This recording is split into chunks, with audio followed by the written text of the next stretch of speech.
नमस्कार दोस्तों। आज मैं सिलोइज्म का पार्ट 7 लेकर आया हूँ।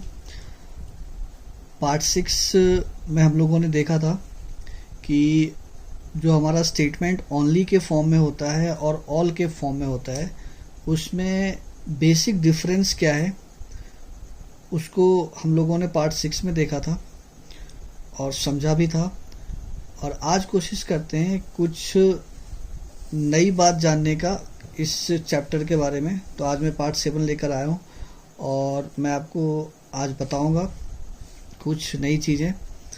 तो आप मेरा जो वीडियो मैं जो डालता हूँ पार्ट वाइज वो ज़रूर देखा करें, और मैं इस सब का लिंक भी डालता हूँ डिस्क्रिप्शन बॉक्स में, तो आप वहाँ से भी जाके देख सकते हो। तो स्टार्ट करते हैं आज का वीडियो। सबसे पहले मैं आज आपको इसमें जो बात बताने वाला हूँ पहले समझा देता हूँ कि कैसा हम आज डिस्कस करने वाले हैं।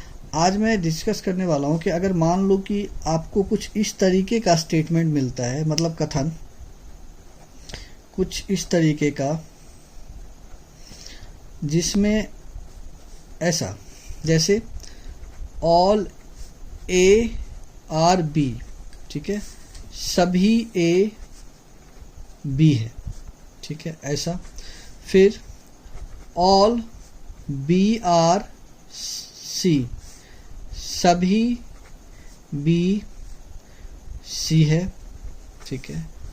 ऑल सी आर डी, सभी सी डी है। तो ऐसा बहुत सारा दिया हुआ हो सकता है।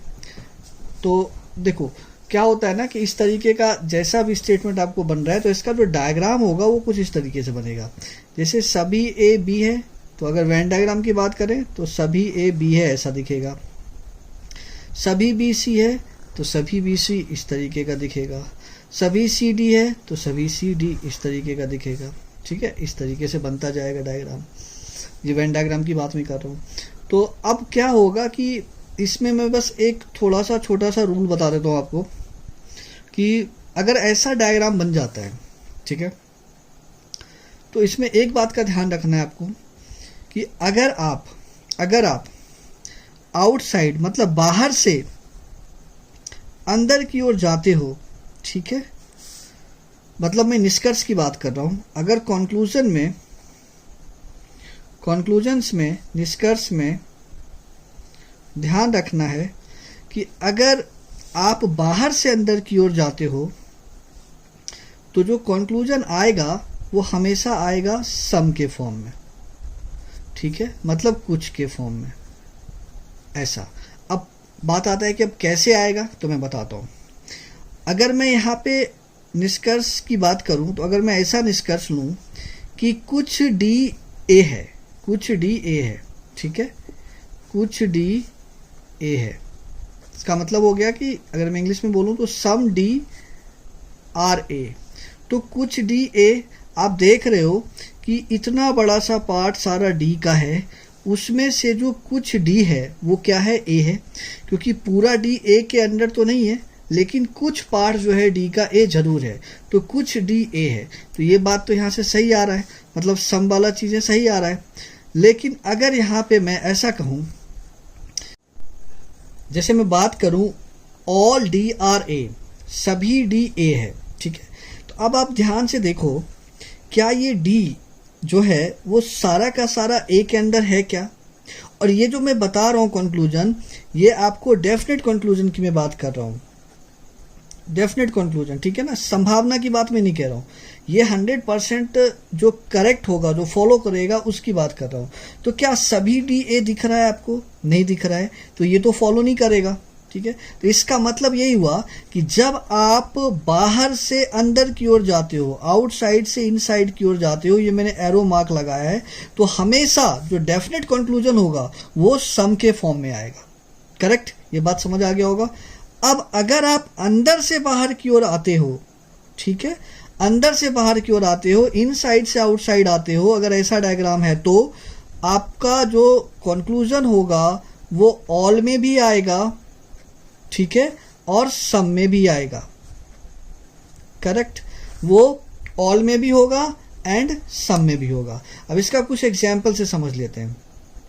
जैसे मैं एक कंक्लूजन लूँ यहाँ पे, मान लो एक कंक्लूजन लेते हैं, थर्ड कंक्लूजन कि all A R C, all A R C मतलब ये कि सभी ए सी है।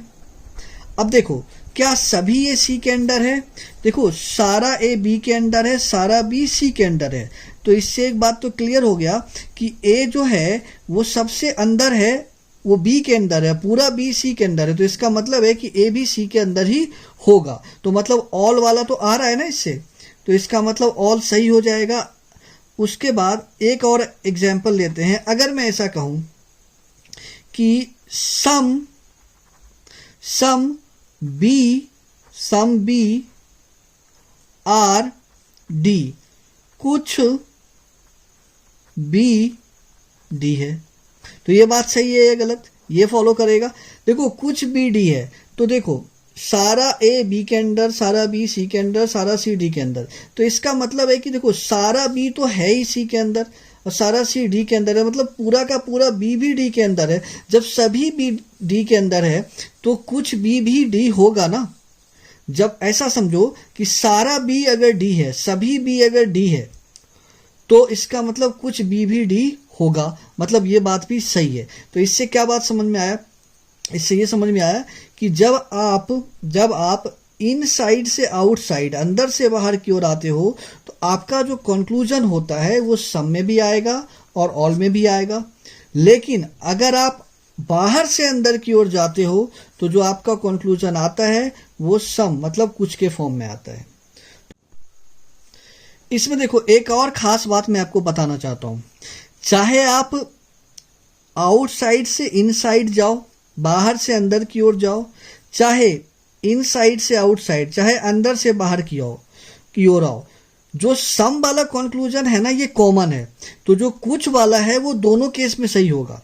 ये ध्यान रखना है, जब आप बाहर से अंदर की ओर जाओगे और जब अंदर से बाहर की ओर आओगे तो कुछ वाला जो निष्कर्ष होगा ना वो दोनों केसेस में सही होगा।